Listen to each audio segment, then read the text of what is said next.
neciamente, Señor, creamos una cosa y estemos viviendo otra. Y es por eso que rogamos, Señor, que esta adoración, Señor, y esta oración sean escuchadas por ti, Señor, para que tú respondas hoy contundentemente a través de tu palabra en nuestras vidas. Porque tú puedes hablarnos, tú puedes edificarnos, tú puedes exhortarnos. Tu palabra trae vida, Señor, trae paz. Tu palabra, Señor, es vida eterna. Y rogamos que hoy traiga salvación a quienes no la tienen, que traiga consuelo a quienes lo necesitan, aliento a quienes estén cansados, desanimados. Fortalece nuestra fe, Señor, y háblanos a través de tu palabra. Que tu gracia, como cantamos, sea mayor para nosotros. Rogamos, Señor, por tu gracia, porque en nuestras fuerzas no podemos. Así que pedimos que bendigas este tiempo, estos minutos, Señor, para que esta predicación, Señor, sean las herramientas tuyas para seguir acercándonos a ti, para que pongas en nosotros el querer como el hacer, para que nos impulses más a vivir como tu Hijo Cristo, a amarlo más a Él y a negarnos más a nosotros mismos. Gracias, Señor, por esta mañana y por este tiempo de adoración. Ahora recibe nuestra adoración a través de la atención a tu palabra. Comunícate con nosotros, Señor. Usa estos labios imperfectos, Señor, para comunicar tu preciosa palabra, Señor, y transformar nuestras vidas, para edificar tu iglesia. Gracias, Señor, por todo lo que puedas hacer por cada uno de nosotros en estos minutos. Te lo pedimos en el nombre de Jesús. Amén. Bien, pueden sentarse. Buenos días a todos.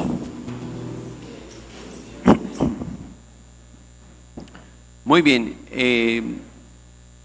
Busque su Biblia, por favor, y abra su Biblia en la primera carta de Pablo a los Corintios. Primera carta del apóstol Pablo a los Corintios, y estamos en el capítulo 9. Iniciamos una serie, ya llevamos, no sé cuál sermón sería este, qué número, pero llevamos varios mensajes predicando esta carta del apóstol Pablo a la iglesia a los Corintios, que titulamos El Evangelio en medio del caos. El Evangelio en medio del caos. Es importante que al estudiar este capítulo, y es un capítulo extenso, casi el doble del capítulo 8, y algunos estaban preocupados y siguen preocupados por eso. Yo estaba preocupado porque quería dividir el pasaje y casi salen 3 mensajes, así que decidí unir el mensaje y es un solo mensaje. Pero ya oramos al Señor y estamos bien, ¿cierto? Estamos en las manos del Señor. Pero creo que tenemos que regresar al capítulo 8 para entender un poquito lo que va a pasar en el capítulo 9, ¿sí? Entonces, si usted no estuvo aquí en el capítulo, hace 8 días, en el capítulo 8, necesita escuchar y entender un poco el contexto del mensaje de la semana pasada. El apóstol viene hablando desde el capítulo 1 acerca de la inmadurez de esta iglesia. Notamos esta mañana en la clase que él muy rápido se dio cuenta que los problemas en la iglesia nacen por la inmadurez de ellos y también porque estaban divididos. Entonces desde ahí empieza a tratar con la inmadurez de esta iglesia, empieza a resolver problemas de los hermanos, problemas muy serios, problemas que tenían que ver con las divisiones de ellos mismos y las cosas que ellos no estaban entendiendo. En Corintio habían hermanos que habían recibido la doctrina, pero estaban viviendo diferente a lo que ellos habían sido enseñados. Y Pablo les estaba ayudando y estaba enfatizando desde el capítulo 8 en adelante, el capítulo 9 y capítulo 10, estaba enfatizando en que no es suficiente con saber algo bien si no lo practicas con amor. Eso lo vimos el capítulo 8. Porque ese es el camino correcto para poder edificar y poder comunicar lo que sabemos. ¿Recuerdan eso del capítulo 8? El conocimiento envanece, pero el amor edifica. Entonces Pablo une esas dos cosas como una sola verdad y habló entonces de lo que es la libertad del cristiano, de cómo el cristiano está llamado a vivir el evangelio. Así que el inicio de este tema, del capítulo 9, arranca en el capítulo 8. Y lo hace para ayudar a los cristianos de la iglesia en Corintio, por supuesto, a pensar que solo conocimiento no es suficiente, ¿sí? Y que su falta de amor los mantiene estancados y los puede mantener estancados, pero también los puede envanecer. Eso es un riesgo que cualquier iglesia está expuesta, ¿sí? El envanecimiento y el estancamiento. Entonces, una de las cosas que Pablo señala es que para que eso no ocurra tenemos que poner en práctica en amor lo que nosotros sabemos. Entonces él nos ayudó a pensar en el capítulo 8, y eso está en nuestra página si quieren ver la predicación del capítulo 8, que hay muchas prácticas cristianas que podríamos decir que son buenas o normales, que por amor a mi hermano debería yo considerar si las debo o no hacer. ¿Ok? Eso fue como el resumen del capítulo 8, ¿sí? Y creo que hizo un llamado indirecto a abandonar ciertas prácticas. Él estaba, si ustedes ven ahí el capítulo 8, el último versículo, por lo cual, si la comida le es a mi hermano ocasión de caer, no comeré carne jamás. Y para los que les gusta la carne, eso sería un problema, ¿cierto? Pero eso es llevar al extremo sus convicciones, ¿sí? ¿Por qué? Por amor a Cristo. ¿Les gusta la carne, hermanos? Hay cosas que definitivamente son de gusto, ¿sí? Pero Pablo lleva eso a un extremo y decir, ok, esto estaba siendo un problema y no voy a predicar otra vez capítulo 8, y ya sabemos por qué era un problema, porque esa carne era sacrificada a los ídolos y tenían relación con ellos, y otros hermanos que eran más débiles estaban luchando con esa idea. Así que Pablo dice, si esto es un problema para ustedes, por el amor a ustedes yo no lo voy a hacer. Eso, de ahí parte el capítulo 9, ahí quedamos para que él conecte ahora lo que va a decir aquí en el capítulo 9. Él cree que el amor debe controlar la razón. Y a mí me gusta eso porque para los judíos esas dos cosas son una sola cosa. La razón y el corazón son una sola cosa, están unidas, ¿sí? Aunque hay poca distancia de aquí a aquí, a veces bajar lo que está aquí toma mucho tiempo y es muy difícil. Pero el judío ven esas dos cosas como una sola cosa. Si amamos, entonces practicamos lo que amamos, ¿sí? Somos hacedores de lo que amamos, de lo que creemos.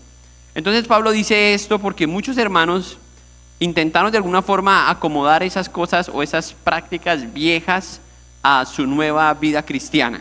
Y es lo que muchos de nosotros quizás hemos hecho. Yo espero que el mensaje pasado haya ayudado a algunos a renunciar con algunas cosas y que hayan tomado decisiones. Eso es lo que Dios espera, y espero que en este mensaje también Dios nos ayude. Ahora, en este capítulo vamos a ver cómo el mismo apóstol, impulsado por ese amor que comunicó en el capítulo 8, se niega a usar sus propios derechos como apóstol y se pone como ejemplo de amor. Eso es lo que va a hacer. Lo que él dijo en el capítulo 8 ahora lo va a desarrollar en el capítulo 9, pero él como ejemplo de eso que él mostró, que es la libertad del cristiano. Las cosas que él podía apelar como apóstol, y nos va a enseñar que esa libertad lo lleva a otras decisiones. Entonces, el título de este mensaje es Libertad al servicio del Evangelio. Libertad al servicio del Evangelio. A propósito, hoy se celebra el Día Internacional de la Mamá, ¿verdad? Feliz día a todas las mamás. Y quizás algunas se están celebrando y no están acá, ¿cierto? También feliz día a ellas. Madres, con toda honestidad, ¿ustedes esperan algo hoy? No. ¿Quiénes pensarían eso? ¿Alguna mamá está esperando algo, una llamada, un regalo, un detalle, un almuerzo? Algo que reconozca el esfuerzo, el trabajo que ustedes han hecho merecidamente. ¿Sí o no? No hay nada de malo en decirlo, claro. ¿Por qué? Porque tienen derecho, ¿cierto? Tienen derecho como mamás a celebrar, ¿sí? Ahora, yo estaba mirando y esta celebración no es tan vieja como uno cree, y Pablo no tenía problemas con esto. Más o menos llevamos 100 años celebrando el Día Internacional de la Madre, y eso es gracias a Norteamérica. Y no es que sea malo en sí mismo, ¿sí? Pero cuando hablamos de ese tipo de celebraciones, a veces las convertimos en derechos, en cosas que nos deben. Entonces, aquí hay un tema de donde nosotros podríamos aprovechar. Derecho a celebrar. El problema es que no es que Dios no le guste que celebremos cosas, y por eso algunos incluso erradican todo lo que tenga que ver con las celebraciones. El problema es que esta nueva generación, y cada vez las nuevas generaciones que van llegando, hacen de esos derechos personales el centro de su vida. O sea, cosas que no se pueden pasar y si no celebran, entonces hay una guerra, ¿sí? Es como el cumpleaños, ¿cierto? Creemos que merecemos algo y si no lo obtenemos, entonces están en problema. Y a veces el problema es con nosotros mismos, porque nos ponemos mal, nos sentimos mal, porque hemos creído que esos derechos están por encima de la forma en que nosotros deberíamos amar a los demás, porque le llamamos privilegios y hacemos que esos privilegios sean derechos innegables. Hay una verdad inmersa en todo eso. Ahora, eso es algo de lo que Pablo va a hablar. Pablo también tenía derechos legítimos y no eran derechos pequeños, no eran cosas triviales. Él tenía derecho como apóstol a ser reconocido, él tenía derecho como apóstol a recibir un sueldo, él tenía derecho a ser como plantador de la iglesia, a tener un puesto en la iglesia. Él tenía derechos, ¿sí? Cosas legítimas como apóstol. Pero Pablo hace algo completamente contracultural aquí en este capítulo, en el capítulo 9 que estamos a punto de estudiar.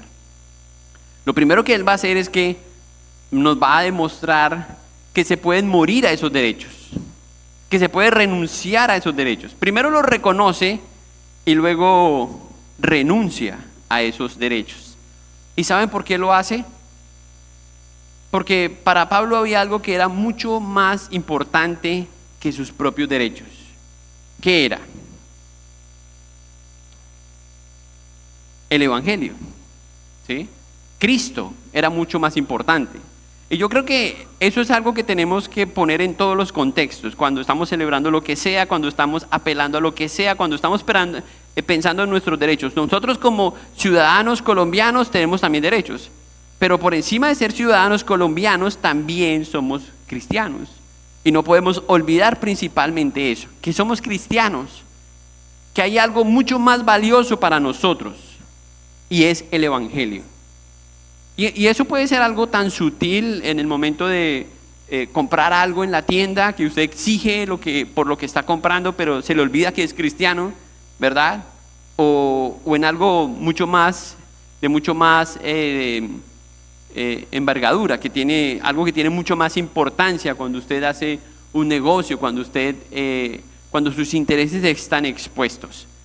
Pero vamos a ver en la vida de Pablo que para Pablo había algo completamente importante, prioritario, y era el Evangelio. Y la extensión del Evangelio, el avance del Evangelio. Y yo creo que tenemos que pensar un poco como el apóstol Pablo, porque de alguna forma alguien diría, bueno, pero este pasaje tiene que ver más con los pastores o con los líderes de la iglesia. Y no, tenemos que de alguna forma meternos en la vida de Pablo para pensar también como siervos o como cristianos, cuáles son nuestros intereses, cuáles son nuestros derechos y cómo esos intereses están sometidos al hecho de que somos cristianos o que somos sus hijos.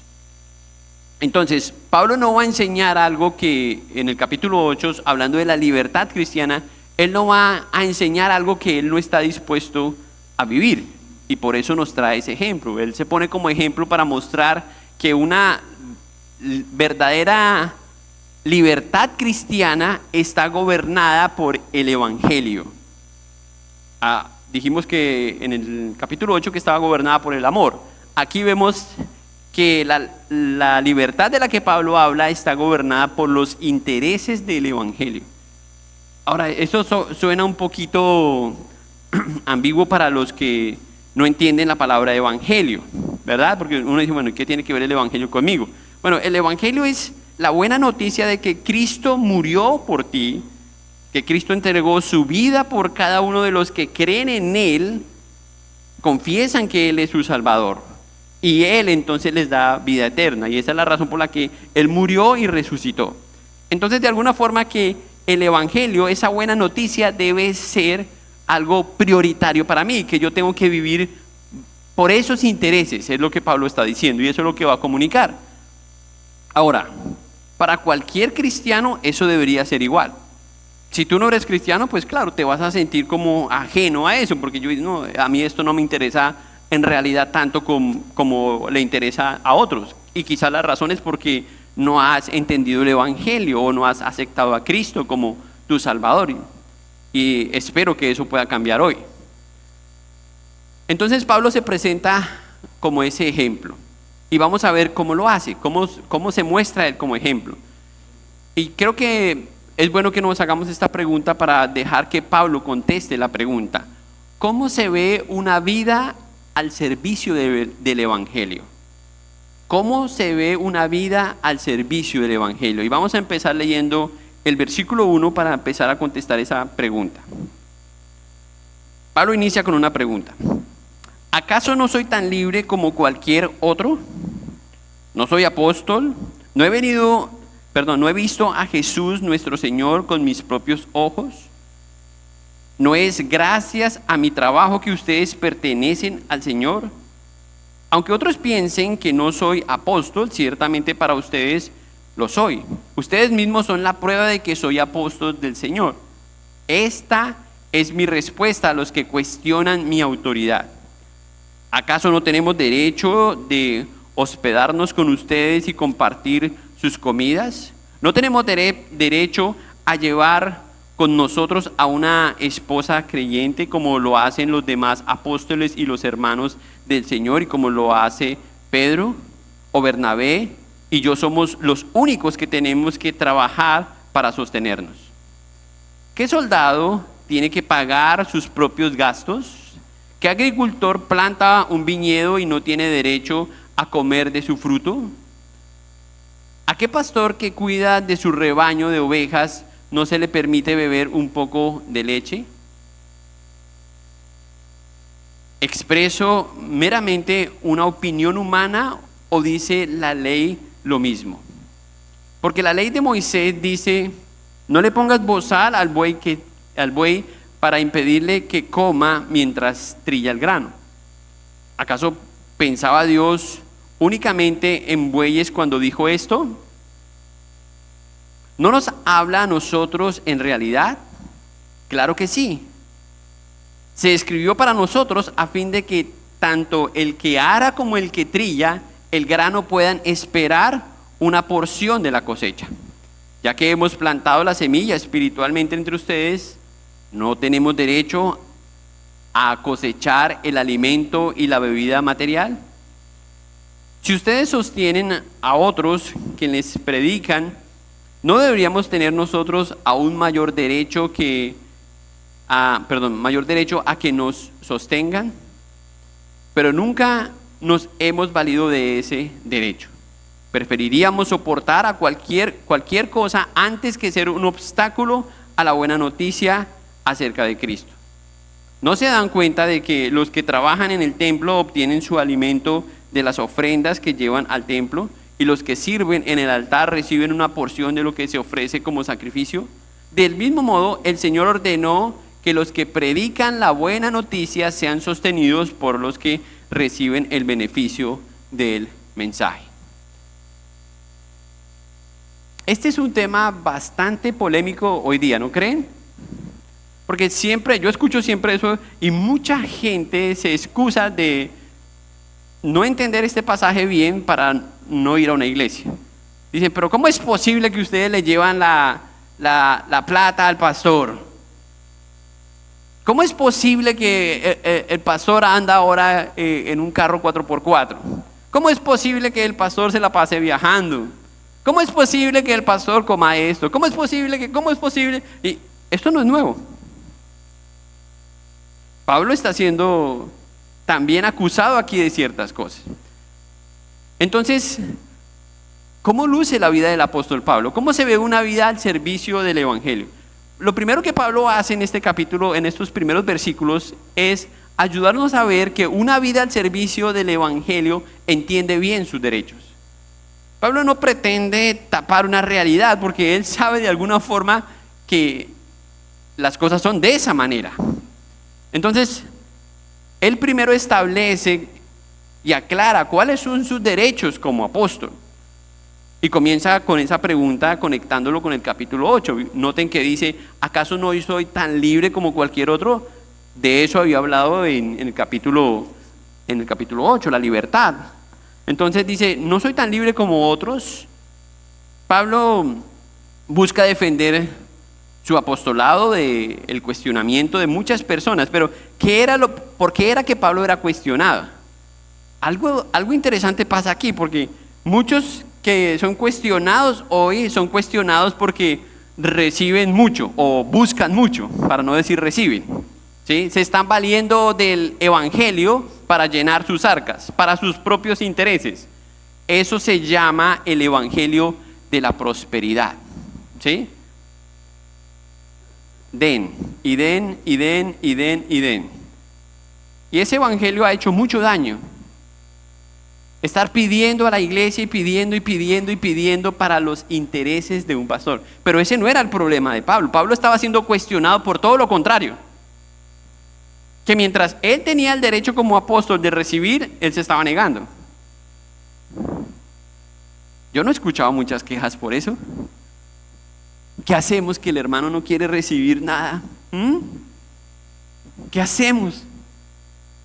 Y no era que Pablo estaba flaquito y demacrado. No. De hecho, yo creo que Pablo era una persona muy inteligente, tenía muchas habilidades. Recuerden que él habla de que construía carpas y todo esto. Pero hay otras razones de fondo por las que Pablo no está haciendo lo mismo que todos. Y entonces Pablo aclara eso aquí en estos primeros versículos. Pablo quiere defender su apostolado a la luz de la verdad. Y es entender que como ministro del evangelio, él tiene derechos, tiene privilegios y que son legítimos, a los que puede aspirar cualquier hombre que ha sido llamado por el evangelio o llamado por Dios para el evangelio, porque él no exigía nada económicamente y eso era parte del problema. Entonces Pablo inicia diciendo, primero que todo, no soy apóstol. Para ser apóstol tenía que pasar algo. Y entonces les dice, ¿no he visto yo a Cristo? Esa es la pregunta que tenemos que hacerle a alguien que dice ser apóstol. ¿Usted vio a Jesús? ¿Usted lo llamó? Porque es un requisito en Hechos, ¿cierto? Para ser apóstol, aquellos apóstoles que titulan hoy en las redes sociales, tenían que haber sido testigos presenciales del ministerio de Jesús. Entonces Pablo dice, ¿les queda duda de que yo no he visto a Jesús? Y claro, si leemos el libro de Hechos vamos a ver que su ministerio fue paralelo al de Jesús, aunque inició mal, inició persiguiendo a la iglesia, terminó defendiendo la iglesia. Pero él fue testigo desde el inicio de la iglesia. Entonces, él inicia con esta pregunta: ¿no vi yo a Jesús? Y después, como si fuera poco, les dice, ¿no son ustedes el resultado de eso? De que yo haya visto a Jesús, de que yo haya sido llamado como apóstol. ¿Por qué estamos aquí? Es lo que Pablo dice. Ustedes son el sello de mi apostolado. La razón por la que yo vi a Jesús es porque tenía que predicarles el evangelio y aquí estoy predicándoles el evangelio. Pero luego muestra algo importante y es esos derechos que él tenía. Entonces usa ejemplos cotidianos. El soldado recibe, habla de un soldado, dice que el soldado no tiene que ir al ejército y sostenerse, o sea, nadie le dice, bueno, venga a servir al ejército y tiene que pagarse su comida y traiga su propia ropa, ¿cierto? Y si le alcanza, traiga para el fusil. Eso no tiene sentido y nunca ha sido así, en los tiempos de Pablo tampoco, ¿sí? El soldado recibe salario, no se le pide que se alimente. El agricultor participa del fruto que él cosecha y Pablo usa eso como ejemplo. Si usted cosecha mangos, no va después a la Olímpica a comprar mangos, ¿verdad? Usted come de los mangos que cosecha. Si usted tiene ovejas, lo lógico es que se alimente de ellas, ¿sí? Eso es lo que el apóstol Pablo. Entonces él saca ejemplos sencillos. Miren el versículo 9, por favor. Miren el versículo 9. Dice el versículo 9: porque en la ley de Moisés está escrito, no pondrás bozal al buey que trilla. ¿Tiene Dios cuidado de los bueyes o lo dice enteramente por nosotros? Y Pablo cita un versículo de Deuteronomio, ¿sí? ¿Para qué? Para recordarles que es algo bíblico, es algo racional que debe ser tenido en cuenta por ellos, que la ley protege al trabajador, que el obrero es digno de su salario. Eso es lo que hace. No pongas buey ¿qué pasa si le pone un bozal al buey? Pues deja de trabajar, ¿sí? Porque él tiene que comer para trabajar. Eso es sentido común. Y Pablo lo dice más adelante, se lo dice a uno de sus discípulos, a Timoteo le repite este mismo principio que es un versículo en Deuteronomio. No pongas bozal al buey que trilla. El punto es claro, no era pecado que un ministro o un apóstol recibiera sustento. Pablo estaba simplemente reconociendo sus derechos. No estaba despreciando los derechos que él tenía. Estaba reconociendo que sí existen y que son importantes, que son válidos, que son valiosos. Entonces, ¿cuál es el problema? ¿Por qué el problema no es apelar a los derechos? ¿Cuál es el problema aquí en realidad que Pablo está presentando? ¿Sí? Hay un problema detrás de todo esto. Y el problema que Pablo presenta es que sus derechos no pueden ir por encima de algo que es mucho más valioso para él. El evangelio de la prosperidad ha invertido eso. Dice que lo más importante es dar. La prosperidad de todos. Si prometen prosperidad, usted da y recibe más. Eso es lo que enseñan en muchas iglesias. Y hay iglesias repletas de personas por esa razón. Porque creen que si dan, entonces Dios es como una lamparita la lámpara de Aladino, ¿cierto? Van a dar más y reciben más. Prosperidad es lo único que los impulsa a ir a la iglesia. Ese es el evangelio de la prosperidad. Cuando entras al ministerio pensando en lo que vas a recibir y no entiendes que tienes que ser llamado por Dios, ya entras mal al ministerio. Y Pablo tiene eso en cuenta. La gente dice cuando yo conocí a ese pastor, yo lo conocí en bicicleta, él andaba en bicicleta y mira ahora en el carro que anda. Bueno, yo también tenía bicicleta, pero para yo llegar aquí a Santa Marta vendí mi Toyota y nunca más tuve una Toyota y todavía tengo bicicleta. Y quizás este no sea el mejor ejemplo, pero yo puedo pensar en muchos pastores que se negaron a su profesión, a sus comodidades, porque escucharon a Dios. Lo que pasa es que en el círculo de muchos solamente queda la idea de que ser pastor es una opción para los que no tienen nada más que hacer. O sea, los fracasados que les fue mal y no, entonces mejor compre unas sillas y póngase a hablar de Dios. Pero bueno, ese no es el caso del apóstol Pablo. Y hay muchos ejemplos, quizás el que ustedes más conocen es el de Miguel Núñez, o muchos otros que simplemente han renunciado a hacer vidas prósperas porque el evangelio es más importante para ellos.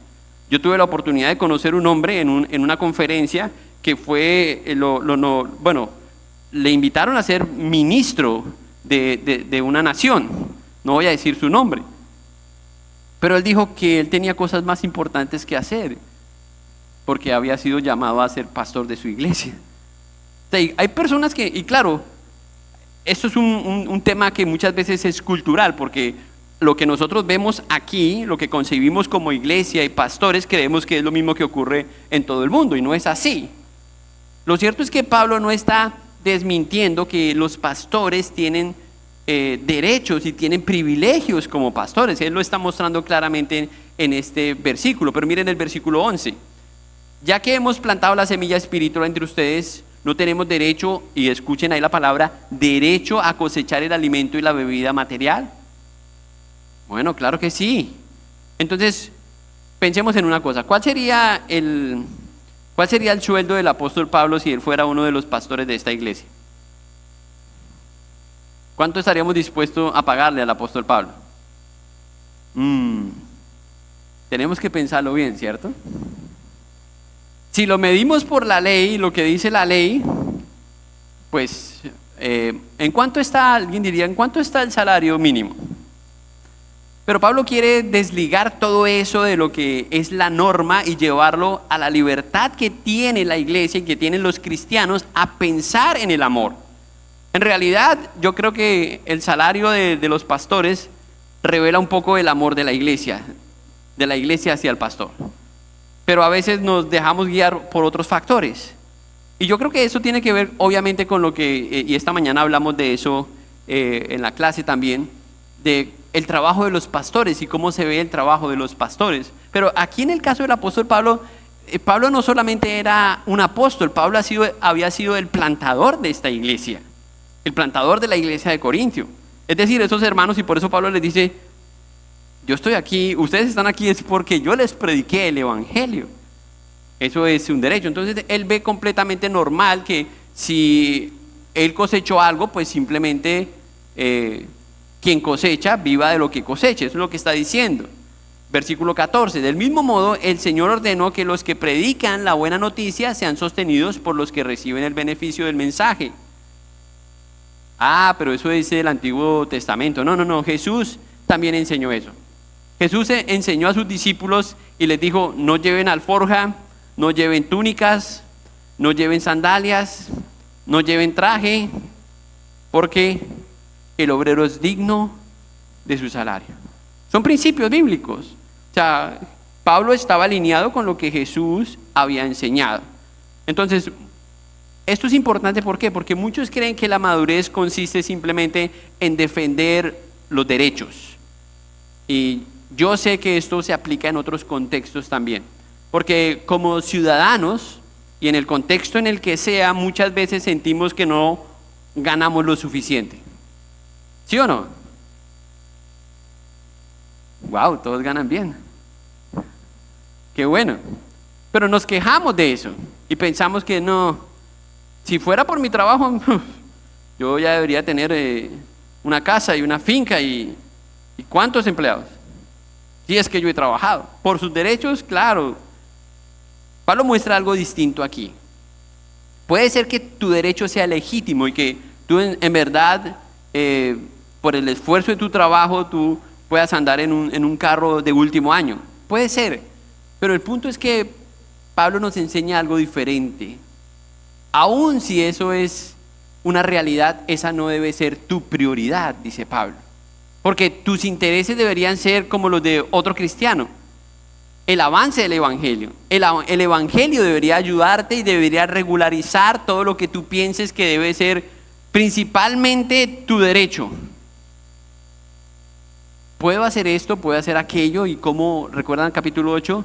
¿Cómo contribuye eso en la vida o en el crecimiento de mis hermanos?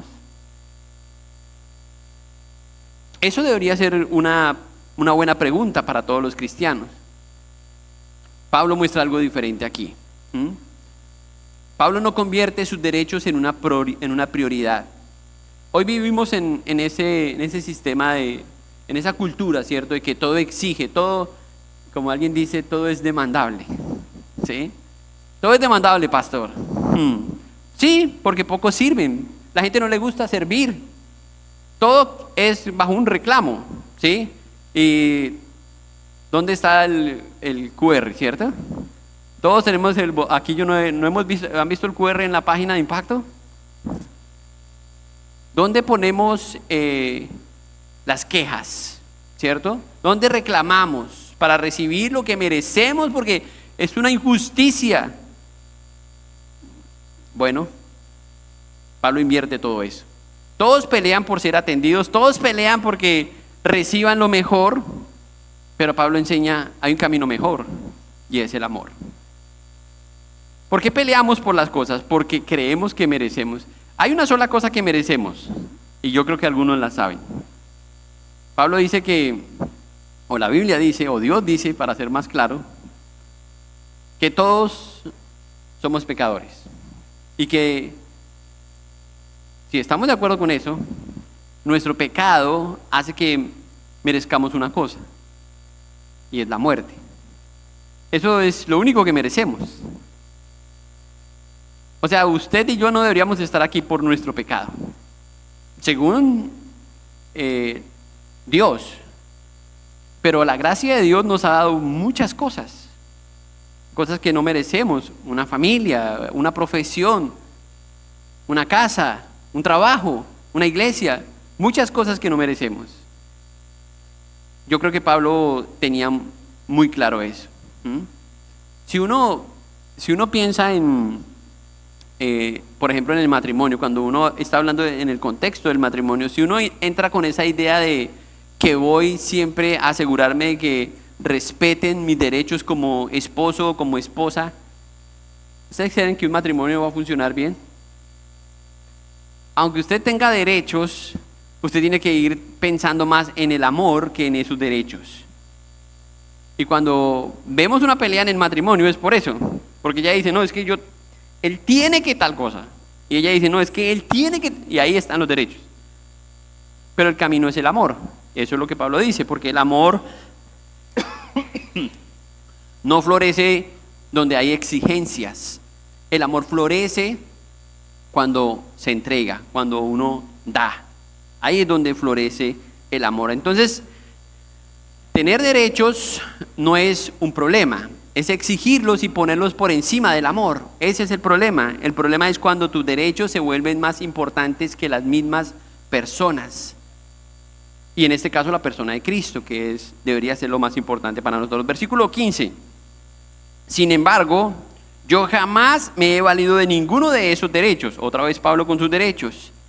Y no escribo esto para sugerir que es mi deseo comenzar a hacerlo ahora. De hecho, preferiría morir antes que poner mi derecho a jactarme de predicar sin cobrar. Eso parece incluso jactancioso. Sin embargo, predicar la buena noticia no es algo de lo que pueda jactarme, ¿ok? Estoy obligado por Dios a hacerlo. Qué terrible sería para mí si no predicara la buena noticia. Si lo hiciera por mi propia iniciativa, merecería que me paguen, pero no tengo opción. Y escuche por qué. Porque Dios me ha encomendado este deber sagrado. Es Dios quien lo ha llamado. ¿Cuál es entonces mi paga? Es la oportunidad de predicar la buena noticia sin cobrarle a nadie. Por esta razón, nunca reclamo mis derechos cuando predico la buena noticia.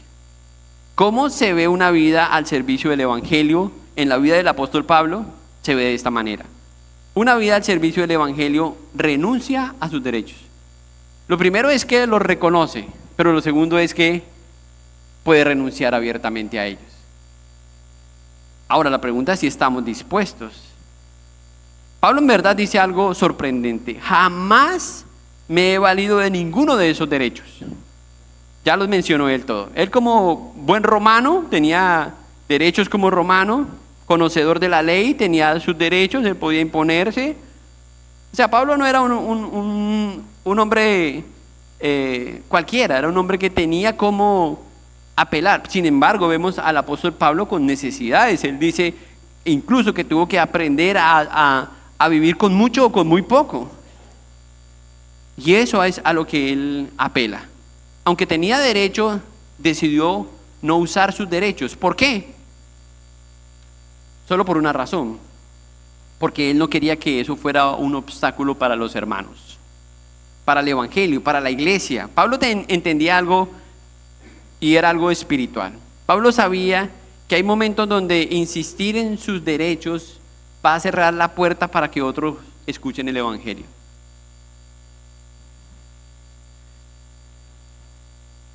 ¿Cuántas oportunidades tenemos de mostrarle al mundo eso y nos hacemos lo que el mundo hace? Gente que está peleando en la fila, que nos atiendan ahora. Y usted dice, sí. En vez de decir, tranquila, Dios está ahí, nos van a atender, oremos. Eso es lo que Pablo no quiere evitar.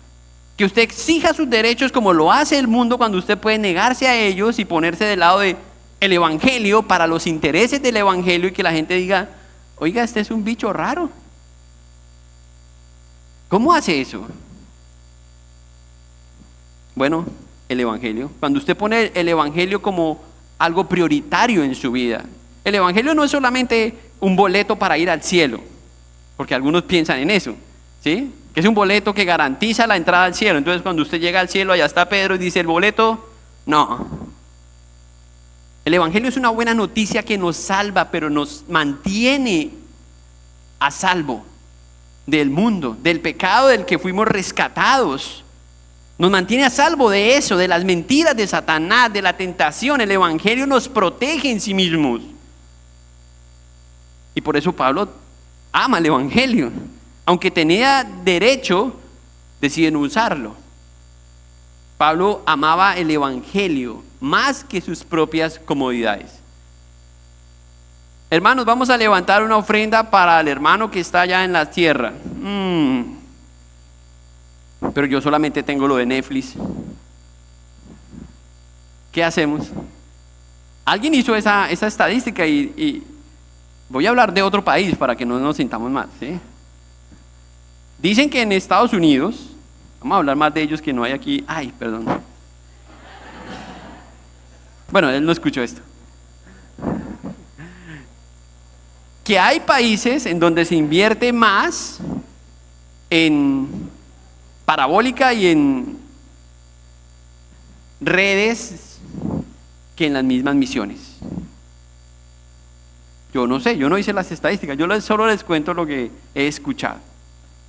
Pero la verdad es que nosotros no estamos tan lejos de eso. A veces incluso pagamos un plan de celular que tiene todo el paquete y siempre vivimos conectados a Wi-Fi. Entonces no sé para qué pagamos eso. Pagamos cosas innecesarias y no las usamos. Así somos, en realidad así somos, no somos tan diferentes. Pero Pablo amaba el evangelio más que sus propias comodidades. A veces sí, la gente dice, bueno, sí, vamos a ayudar. Pero primero sus comodidades y luego el evangelio. Pablo amaba el evangelio más que su reputación, más que sus beneficios, más que sus preferencias. Eso es consecuente con un cristiano. Eso es madurez, porque cualquiera que entrega a lo que no tiene derecho a reclamar, pues eso de alguna forma está bien, ¿cierto? Pero cuando entrega lo que tiene derecho, lo entrega, lo cede, eso es madurez. Eso es madurez. Miren el versículo 7. Pablo dice, si lo hiciera por mi propia iniciativa, ¿qué? ¿Hacer qué? Ok, merecería que me paguen, pero no tengo opción, porque Dios me ha entregado este deber. Pablo sabía que él predicaba el evangelio y no lo hacía por la gente. Pablo lo hacía por una razón, y era porque Dios le había encomendado eso. Vaya a Hechos capítulo 9 y recuerde lo que el Señor le dijo a Pablo. Y Pablo le dijo, ¿qué quieres que yo haga? Y el Señor de una vez le puso la tarea. Bueno, ya. Lo llevó y lo entrenó y después lo envió. Pablo tenía claro eso. Entendemos algo, Pablo probablemente tenía un trasfondo diferente a muchos otros hombres en la Biblia. quizás al de Pedro, al de Juan. Él fue estudiado, fue un hombre, fue a la mejor escuela del momento de Gamaliel, o sea, un hombre...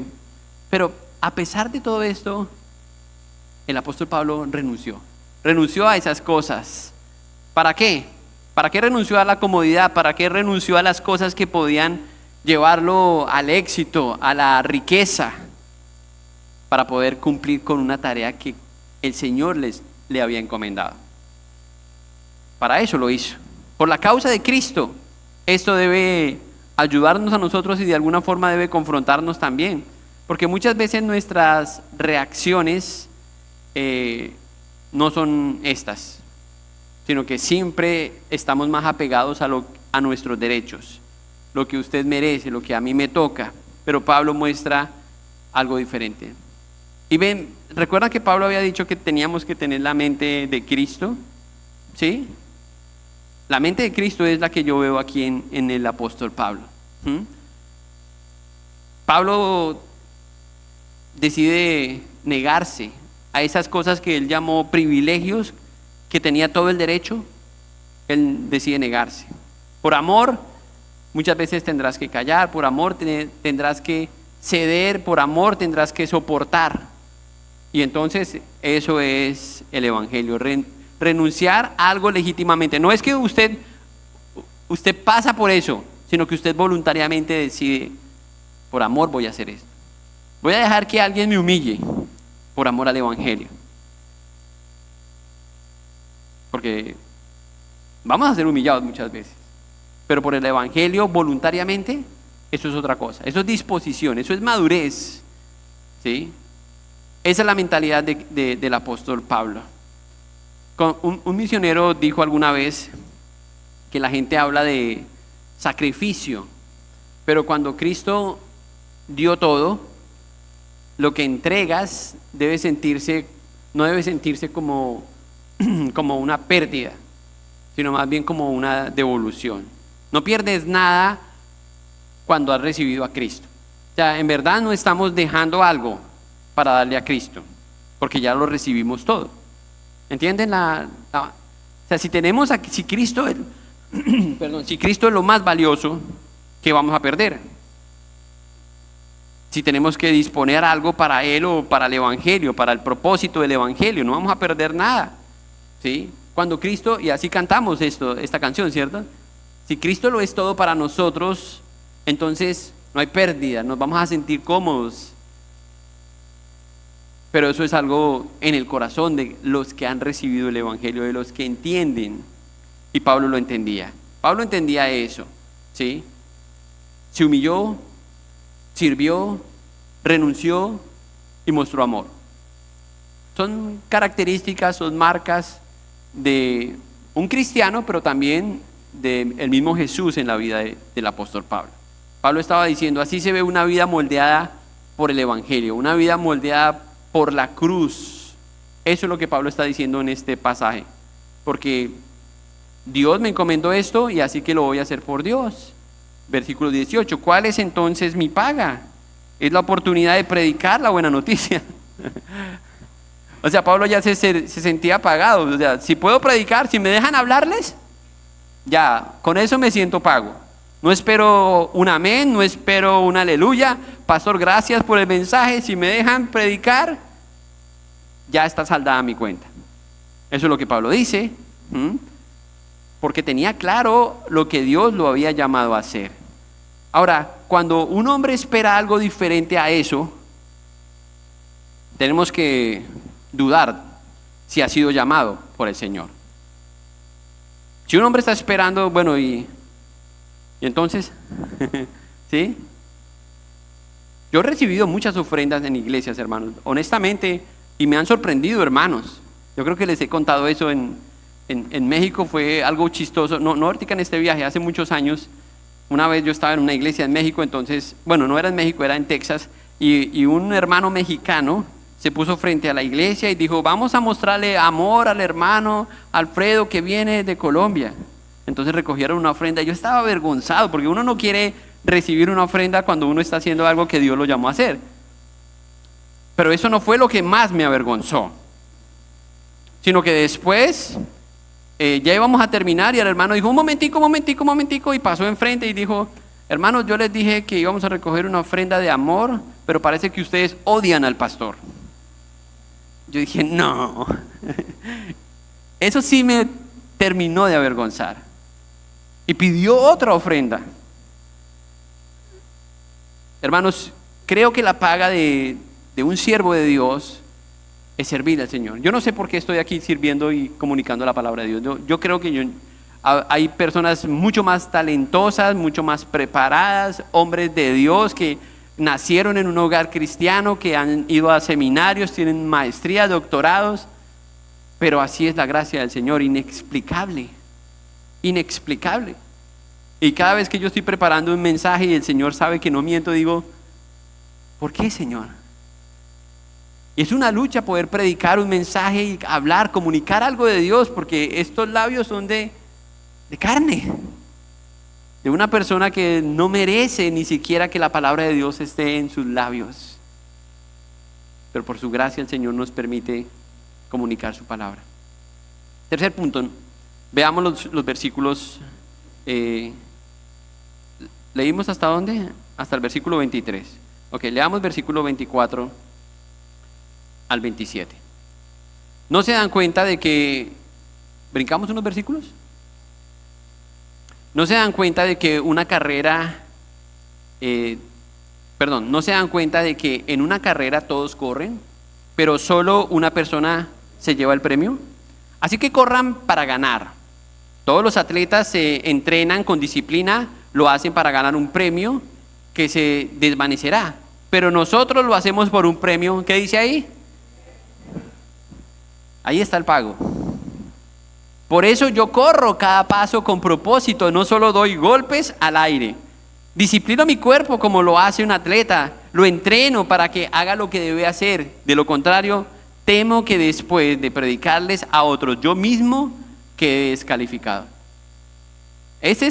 Subraye eso ahí en su Biblia, porque eso es un texto que usted puede regalar a uno de esos pastores que andan en jet privado. ¿Cómo van a ser, cierto? ¿Será que no están descalificados por el Señor? ¿No estarán corriendo detrás del aire, como dice Pablo aquí? Si sus intereses no son servirle al Señor, ¿cómo se ve una vida al servicio del Evangelio? Pablo dice, una vida al servicio del Evangelio vive con disciplina espiritual. Pablo termina usando imágenes aquí, atletas, ¿sí? El que corre, el que pelea, el boxeador. ¿Por qué? Porque la vida cristiana implica disciplina. Él lo sabe, Pablo sabe eso. Una vida al servicio del Evangelio vive con disciplina espiritual. Tiene que ser disciplinada. No se vive por emociones. Es que yo sentí que el Señor... No. Es algo espiritual. Pablo ya lo dijo. El Señor me llamó y entonces yo me esfuerzo por lo que el Señor me ha llamado a hacer. Tampoco se vive porque tengo intereses.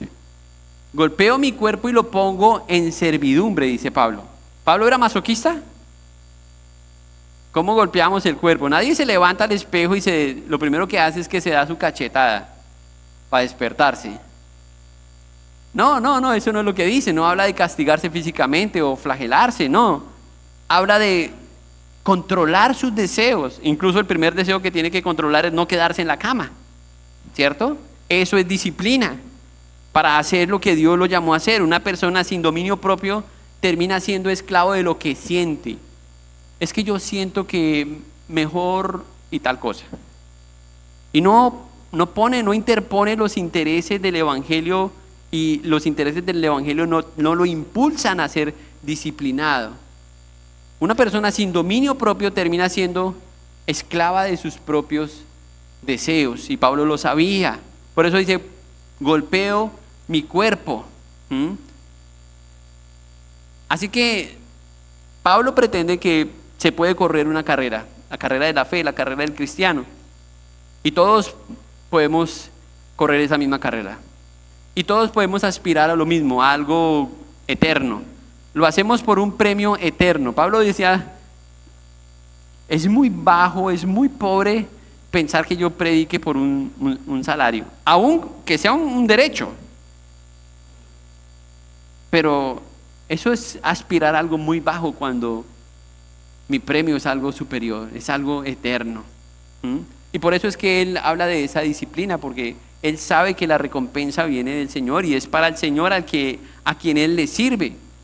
Muchos quieren seguir a Cristo, pero no se quieren disciplinar. Ya, ser cristiano no es algo mágico, no es algo que usted viene a la iglesia, hace una oración y ya, usted es una persona súper espiritual y súper madura. No, implica golpear su cuerpo, morir a su yo, tener dominio propio, levantarse temprano, abrir la Biblia, orar. Y eso va en contra de nuestros deseos muchas veces. Eso es lo que Pablo está diciendo aquí. Entonces Pablo termina aquí diciendo que la vida, una vida al servicio del Evangelio tiene que ser una vida marcada por la disciplina. No hay otra forma de vivir la vida espiritual si no la vivimos así. Yo creo que nos saltamos una parte. Y quiero que solamente regresar a ese versículo para decir algo. Versículo 19, a pesar de que soy hombre libre y sin amo, me he hecho esclavo de todos para llevar a muchos a Cristo. Pablo tenía claro eso, ¿sí? Y con eso simplemente voy a decir que una vida al servicio vive para alcanzar los propósitos, no solamente los suyos, sino los propósitos de otros. ¿Por qué? Porque el Señor nos hizo parte de algo. No somos llaneros solitarios. Él nos puso dentro de una familia, dentro de un cuerpo. Y Pablo dice, he aprendido a eso, ¿sí? Me he hecho esclavo a muchos para poder alcanzar a otros. Y creo que eso es lo que tenemos que pensar. No, eso no habla de debilidad, eso habla de madurez, ¿sí? Algo que tenemos en común. Y Pablo lo dice aquí también en el versículo 22. Con todos trato de encontrar algo que tengamos en común, algo que y hago todo lo posible para salvar a algunos. ¿Qué es lo que tenemos en común aquí, aunque todos somos diferentes? Si usted es cristiano, debe ser el Evangelio, debe ser Cristo.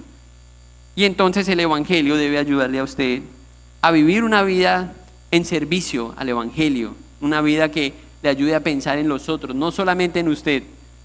Porque esa pregunta famosa de ¿cómo voy yo ahí? Tenemos que reemplazarla de ¿cómo van los demás? ¿Cómo se sienten los hermanos? Todo lo que usted haga, piense en su iglesia, a ver si esto no debe ayudarle a usted a crecer en su vida espiritual, en su madurez y a la iglesia. Y en general a la iglesia de Cristo.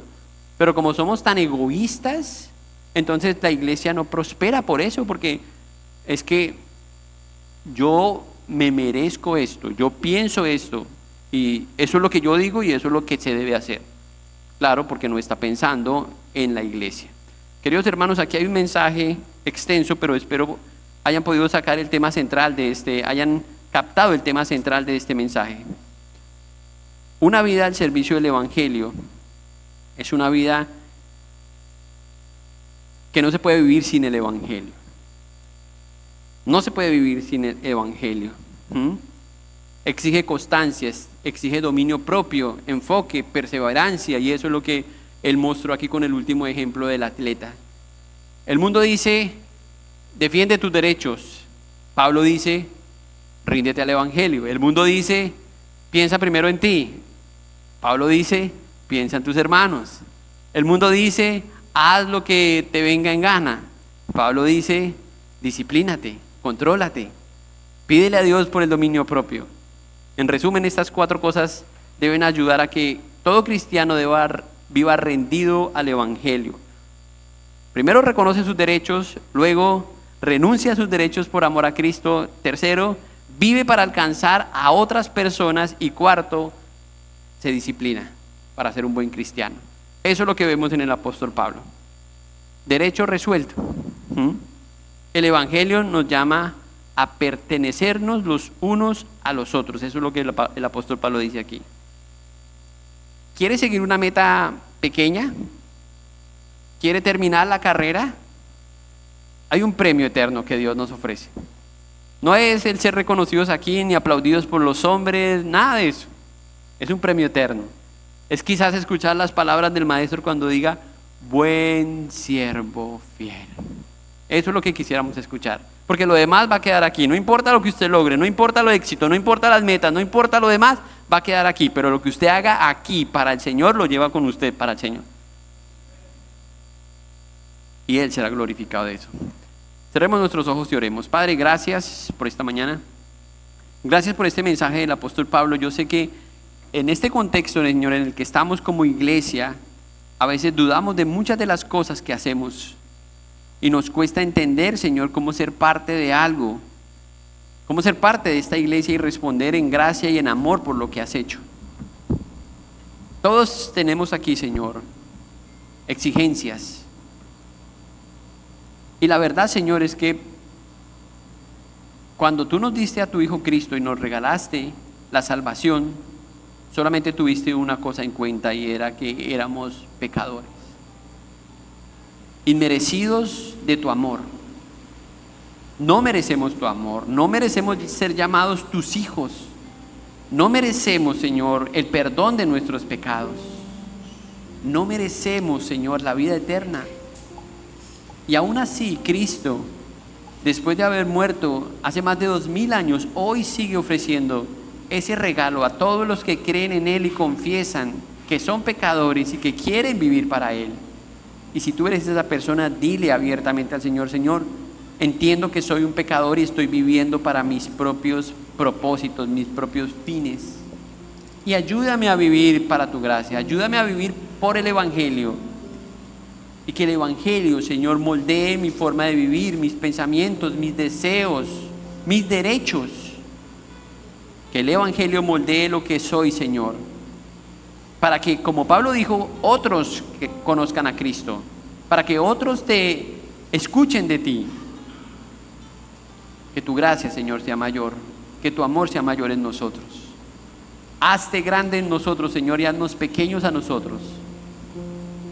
Ruego por esta tu iglesia, Señor. Sigue trabajando en nosotros y formando a tu Hijo Cristo en nosotros.